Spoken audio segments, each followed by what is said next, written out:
श्री कृष्ण का नाम लड्डू गोपाल कैसे पड़ा? भगवान श्री कृष्ण के कई नाम हैं, श्याम, मोहन, बंसीधर, कान्हा और ना जाने कितने, लेकिन इनमें से एक प्रसिद्ध नाम है लड्डू गोपाल। कृष्ण का नाम लड्डू गोपाल क्यों पड़ा? ब्रजभूमि में बहुत समय पहले श्री कृष्ण के परम भक्त रहते थे कुंभन दास जी। उनका एक पुत्र था रघुनंदन। कुंभन दास जी के पास बांसुरी बजाते हुए श्री कृष्ण जी का एक विग्रह था। वे हर समय प्रभु भक्ति में लीन रहते और पूरे नियम से श्री कृष्ण की सेवा करते। वे उन्हें छोड़कर कहीं नहीं जाते थे, जिससे उनकी सेवा में कोई विघ्न ना हो। एक दिन वृंदावन से उनके लिए भागवत कथा करने का न्योता आया। पहले तो उन्होंने मना किया, परंतु लोगों के जोर देने पर वे जाने के लिए तैयार हो गए कि भगवान की सेवा की तैयारी करके वे कथा करके रोज वापस लौट आया करेंगे और भगवान की सेवा का नियम भी नहीं छूटेगा।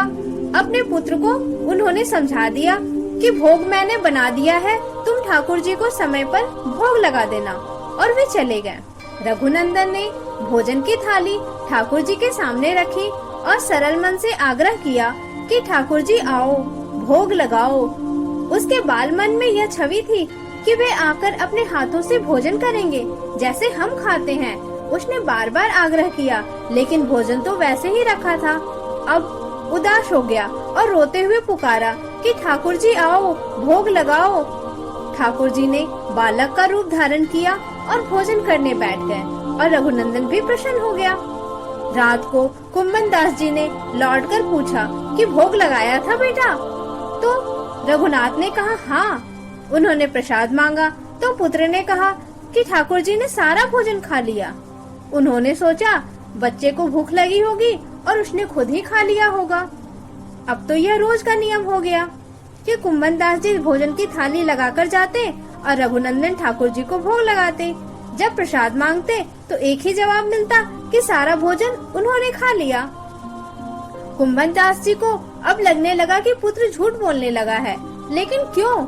उन्होंने उस दिन लड्डू बनाकर थाली में सजा दिए और छुपकर देखने लगे कि बच्चा क्या करता है। रघुनंदन ने रोज की तरह ही ठाकुर जी को पुकारा तो ठाकुर जी बालक के रूप में प्रकट होकर लड्डू खाने लगे। यह देखकर कुंभन दास जी दौड़ते हुए आए और प्रभु के चरणों में गिरकर विनती करने लगे। उस समय ठाकुर जी के एक हाथ में लड्डू और दूसरे हाथ का लड्डू मुख में जाने को ही था कि वे जड़ हो गए। उसके बाद से उनकी इसी रूप में पूजा की जाती है और वे लड्डू गोपाल कहलाए जाने लगे। जय जय श्री राधे कृष्णा।